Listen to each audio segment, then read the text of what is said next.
I don't want to have a war with Iraq because I don't think they deserve it, and it wasn't. I don't think they've got weapons of mass destruction.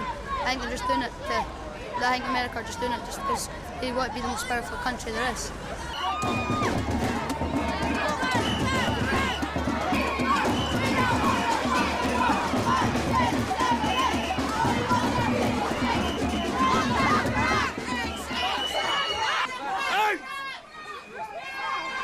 Then move!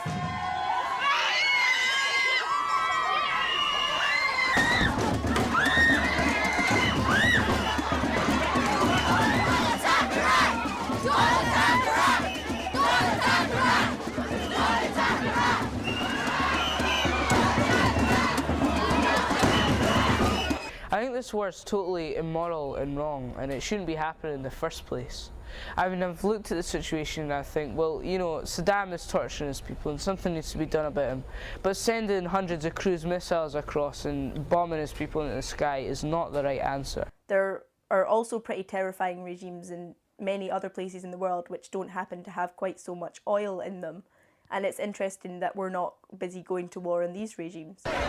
It was on Wednesday, 19th of March. The school students from across Edinburgh and the Lothians walked out of school and gathered on Parliament Square to protest against the war in Iraq. There were easily 3,000 or 4,000 teenagers on that demo. Our government is meant to represent us. They're doing something that we are totally against, and our voices must be heard. It was certainly the largest mass demonstration of teenagers Edinburgh, and quite possibly Scotland, has ever seen.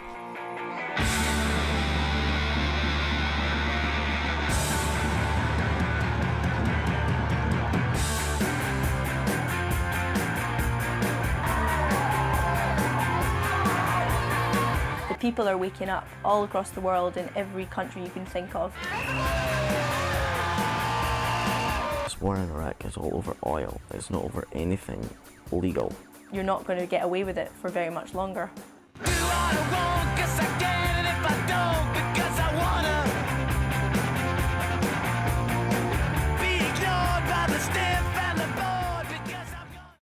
The Wednesday walkout was organised by a group of young people that met together for the first time at a meeting organised by the Stop the War Coalition. I think an important thing is to go there and see what's happening. I know The fact that young people organised it, organised a route, organised where we were going to go, organised who was going to be there, was just immense. Okay. Shut up. The mood at our meeting was certainly optimistic, and in the end we decided to have a walkout from school on Wednesday, but the events of the next week took us all by surprise. Well, if they want to sort out what's wrong with the world, they go to England and America and arrest Tony Blair and George Bush.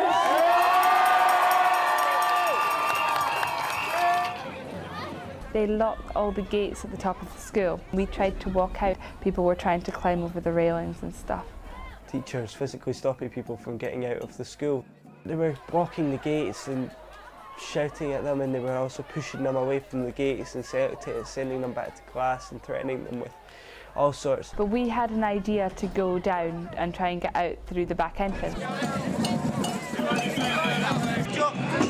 Whatever the length schools went to stop them leaving, hundreds of pupils from every high school in Edinburgh managed to get out of school. Do you remember your clean underwear this morning?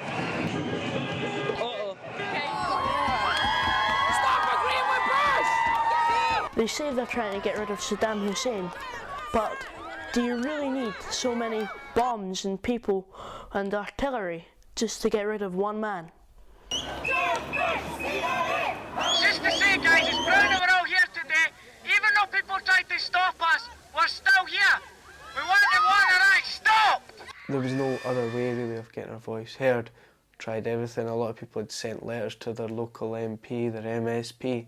A lot of things were tried, but there just seemed to be no other way of getting your point forward than taking to the streets. We showed that we were bothered about this and we weren't just going to let it lie. You're not going to stop us unless you stop the war.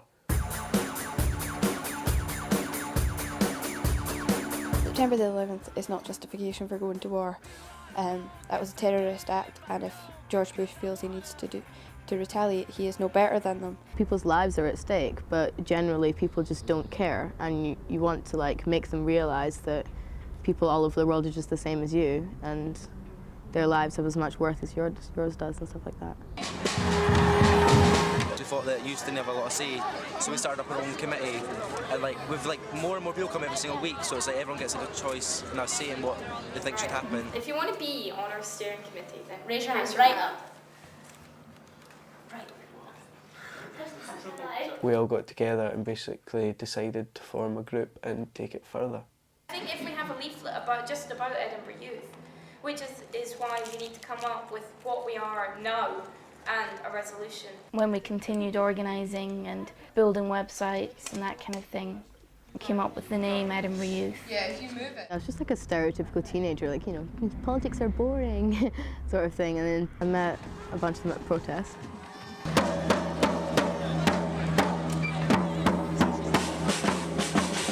And I was like, oh, so right, something is happening then, and got involved. You're with people who are all your own age, but still have the same sort of motivation as you. People from different backgrounds who are different schools and have different life experiences, but you're all like together for the same thing. We've got so many different mixtures of people, and Edinburgh Youth brings out like the highlights of everybody, which I find that's what I like most about it. It doesn't matter what school you're from, what music you listen to, how you dress. What matters is that you all know that this war is wrong. The hatred which America is encouraging in the Arab world will not run out, unlike the oil. So think about it. In the long run, what is better, having a few more gallons of oil, or the Arab nations on peaceful terms with the Western world?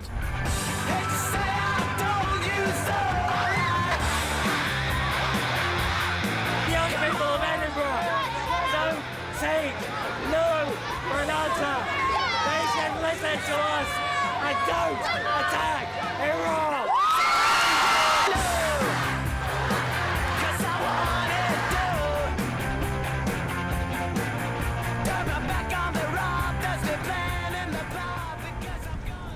I just couldn't believe it. There were so many people just flooding towards us. I was like, this is amazing.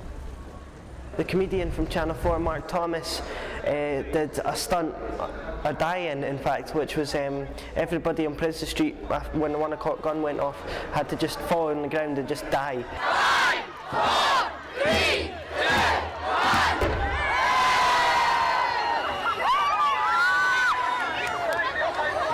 1. Knowing that thousands of people your age agree with you on something like that is a really sort of empowering, confidence-boosting feeling.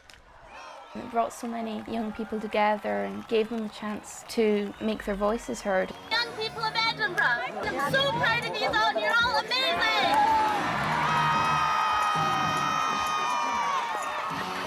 The whole talk that, in particular, the Scottish Socialist Party were trying to con us into taking time off school to support their cause.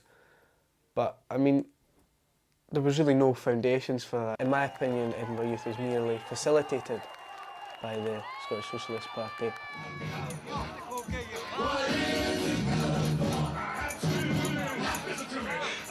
We were there, we had our views. The fact that so many people could go up and articulate themselves so well showed there was nothing about being led astray and being manipulated, because we weren't getting fed our lines by the SSP and by others. That was generally what we thought. This is our world. It made me feel very proud. I was very proud that I could have had the opportunity to stand up and speak to so many people and in a small way just to influence what they thought. Let us remember that many people may build a protest, but many voices will stop this war. Thank you, Elsa. And actually I think we learned a lot more going on the demonstrations about what was happening in the whole world rather than what was happening in a little textbook. Now, I know that we're not the scum of the school as the Evening News so kindly took us this week, so I invite anyone who thinks we are the scum of the school to come to our meetings and find out for real. they were saying that Iraqi oil will only last for 20 years. So you could say, if even if this war is for oil, well, there's going to be an awful lot of bloodshed for a very short-term solution to general problems. You could argue that it's basically so that America doesn't have to sign agreements to cut down on fossil fuel consumption. It's something like America expect over the course of the war to spend $200 billion on the war. Does anyone know what their health and education budgets are? Pitiful. 900 billion is how much they'll get from oil revenue. There's an incredible rise in knowledge about politics in schools now, and I think there's a lot of people that during the war in Iraq that questioned the government's judgment about going into war and are now a lot more politically aware than they used to be, and I think that's fantastic. And hours ahead of conflict, young and old across the country joined to condemn war against Iraq.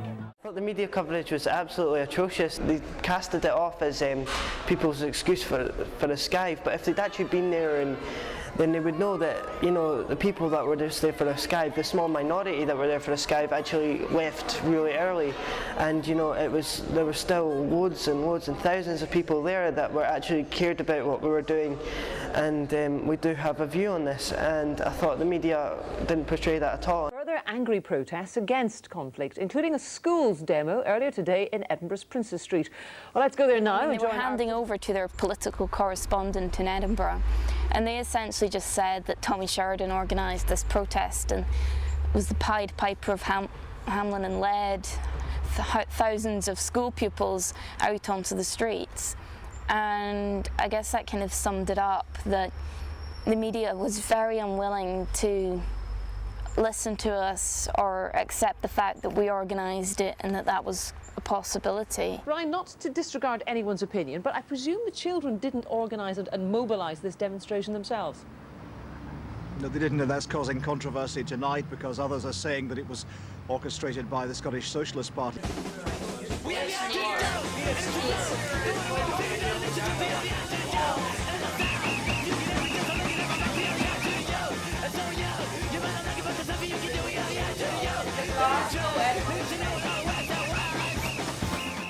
I think that's the fear factor, that's the attack through fear. The only way for the government to shut you up is to try and get people to turn against you. So that's to align you with unsavoury people like the SSP, or to kind of say that you're troublemakers, or you don't know what you're talking about, or you're trooting from school. I think the attacks, again, I'll just go back to saying the more they attack you, the more frightened they are. So keep frightening them. They weren't at all interested in what we had to say, unless it was what would fit their article. Getting a story that made us out to be kind of these nice middle-class kids that have gone off the rails and are doing all these ridiculous things, and it's just sort of teenage rebellion. It's not about anything actually important to us. I think that just because we're children, right, doesn't mean that we don't know anything about our subject and we can't form our own opinions. My opinion is this war is an absolute disgrace, and that was the same with the other 3,000 kids that walked out. We were protesting to show our disappointment and our shame in a government that had launched a war in Iraq that the people had never supported. So, I'm looking forward to seeing everybody up at the Parliament. Well done! After the dying in Princes Street, the protest moved to the Parliament. While people don't care and people think, I'm just one person, what can I do? The governments of the world can get away with anything.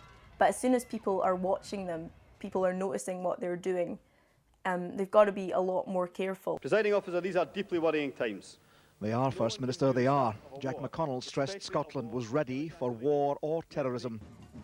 There's all the big stories about why did the Cabinet all support the war, and I believe that it was because they didn't want to risk their jobs. This war isn't in the name of Britain. It's in the name of Tony Blair and George Bush. Just because, a very small minority of people want this to happen doesn't mean that it should. That's not what democracy looks like. This is what democracy looks like. The people of this country elected the politicians to high positions so they could represent us, and right now they're not really doing that. They're voting for themselves and not for the people. This is what democracy looks like. That is not democracy.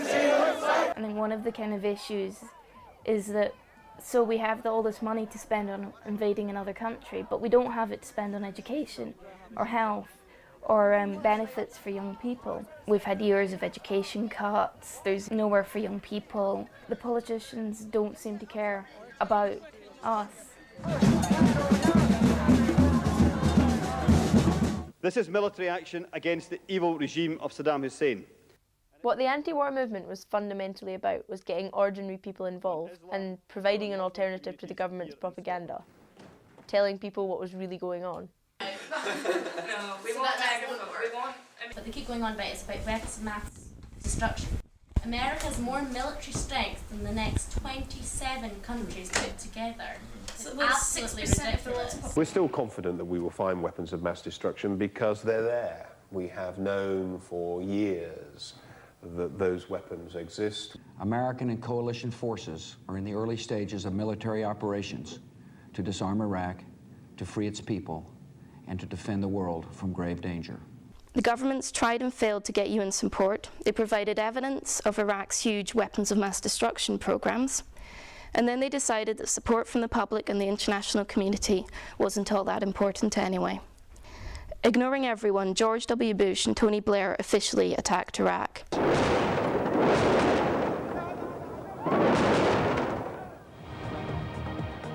US-led operations against Iraq begin.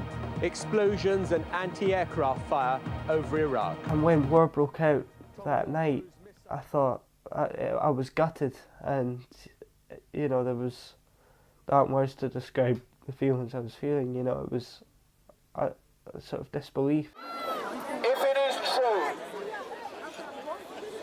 that war has actually started, it's possible that Iraqi civilians are actually on the receiving end of that now. People are facing the prospect of being killed and maimed in an illegal, immoral, illogical war. The Pentagon says cruise missiles have been launched against targets of opportunity. The hostilities have begun, the bombers are in the air. But not my name on this Jacob's ladder. The only way up is down. One step from disaster, two to make the higher ground. Jacob's ladder. Our opinions don't seem to count for very much in this country because Tony Blair runs around after Bush and ignores the great majority of people here. 9/11 got branded, 9/11 got sold.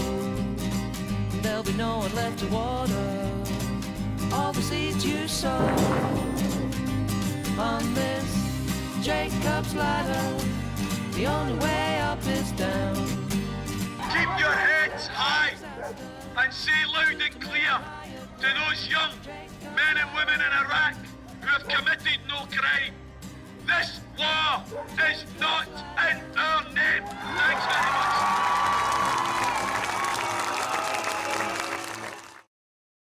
The first 3 days of the war, there were $3 billion American dollars spent on ammunition, on cruise missiles, on any missiles and airstrikes.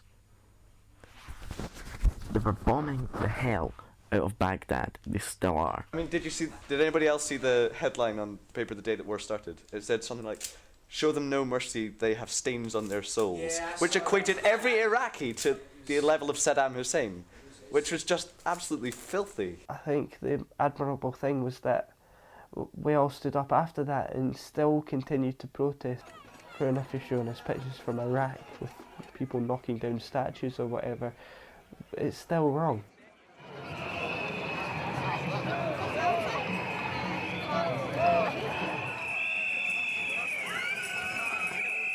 On the Saturday after that, there was a huge protest marching along Princes Street, and it was massive. There was people from all over Scotland that came down to Edinburgh to demonstrate. The police were trying to guide the march where they wanted it to go. The marchers decided to try and break free from the police guidance.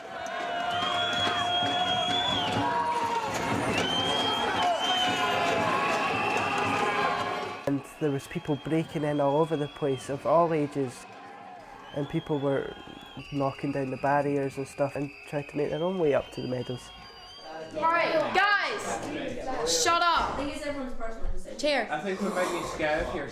I think one of the issues we probably should discuss is how militant basically we're willing to be and the other types of action we can take, which I think we should definitely keep peaceful, but not necessarily within the rather constraining arm of the law.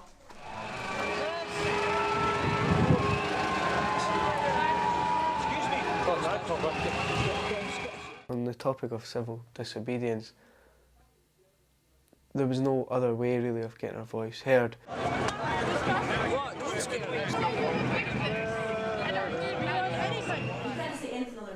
Guys, what we're trying to do is we're trying to peacefully protest, we're trying to call civil disobedience, that's what it's about. It's not about spray painting bushes a wanker on the road or something. The Monday before the big scheduled Wednesday walkout, we decided that it would be a good idea to storm the castle, mainly because the castle was a landmark in Edinburgh and that it would attract a great deal of media attention.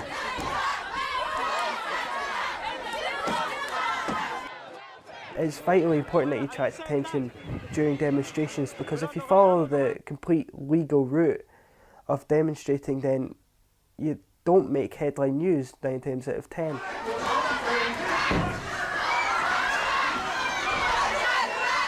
Gandhi as well used civil disobedience, and he rose up against the British Empire with great success. I think in a lot of ways the protesters have managed to subvert the fact that their actions are being termed illegal and turning that on its head and saying, well, no, what I'm doing is legal because what I'm protesting against is so much more illegal. Bombing of the Iraqi front line intensified.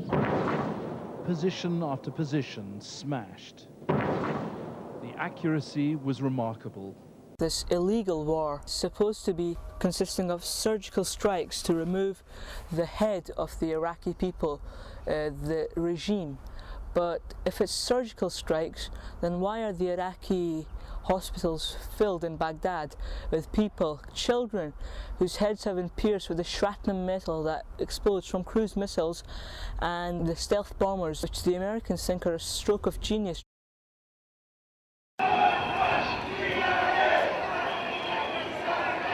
There's hundreds, maybe even 1,000 or so police there at the protests, with horses, bikes, vans, everything.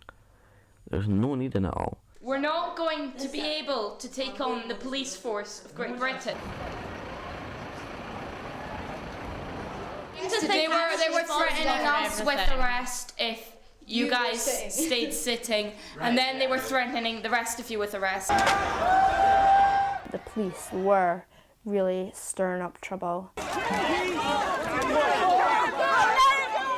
They had been so aggressive to people, like pushing us back into the crowd. And I mean, there was kids there, and I think the adults, they got sort of shoved onto the street, really aggressive shove. They were like, kids, yeah, get off the street, like you're just there for the violence. And so they made us out to be really bad, and then the media thought we were really bad, so we got like the majority of people thinking that we were bad.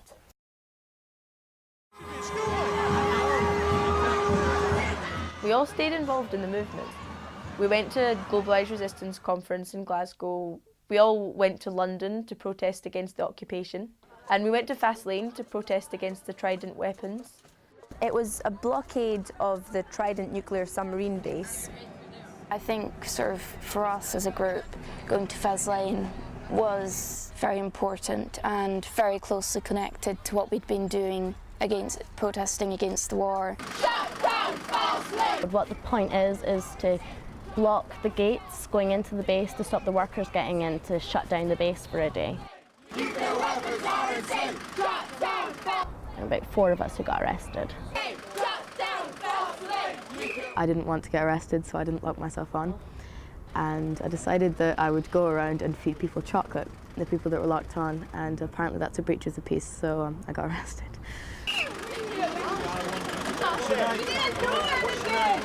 I think that it's important that if people are they're yelling overseas at other countries for having weapons of mass destruction, and yet they have some parked in their own country and they just ignore it, you've got to point out their hypocrisy and that it's dangerous to have something in a country like that, and we're against the general principle of it.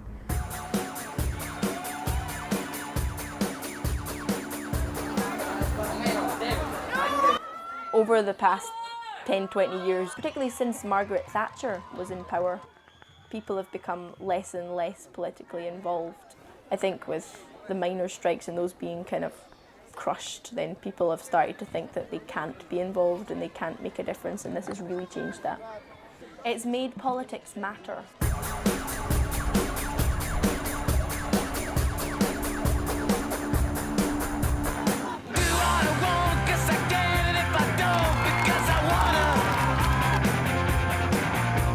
I think it was worth doing because I actually got up and did something about what was going on in the world and not just watched it happen. It really did show that the young people are politically minded, and it opened up this whole debate within young people about politics. It's changed the whole attitude among politicians and teachers, etc. Because for years they've been going on about how apolitical we are and apathetic and we don't care about anything, and how can we make the young people care about stuff. And when you've got 14-year-olds demanding from their teachers to learn more about the political system, that's a pretty significant change in itself. If I see something like this happening again anywhere in the world, then I would feel that it would be my duty, not just my right, to stand up and say something about it. We did make lots of people aware. First off, that the government needs to justify itself to the people. Now it's coming out slowly but surely that the government used false documents, and the people that entrusted in the government what information they were telling them to be true, and now it's coming out that it just plainly wasn't true. If you look back on the war now, there's the big argument about weapons of mass destruction. None have been found. That was one of the main arguments for the war. 45-minute claim turned out to be a load of crap, and it bemuses me that Tony Blair can still sit there and say we were right. People are more aware of the propaganda and are more aware of the alternatives to what's going on at the moment. I mean, you can see that with the Green and Socialist MSPs that were voted in the last Scottish election.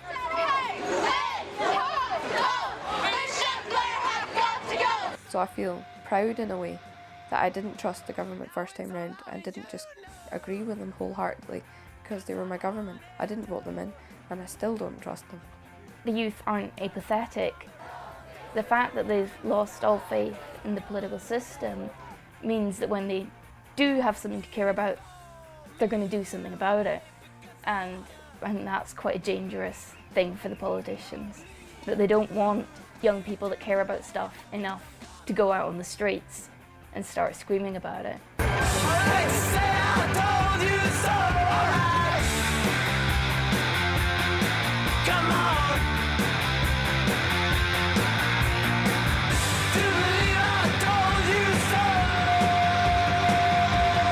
A lot of people that were criticising us are now going, oh wait, okay, these kids actually knew more about it than we did. They were right all along. Now it's all out and you know.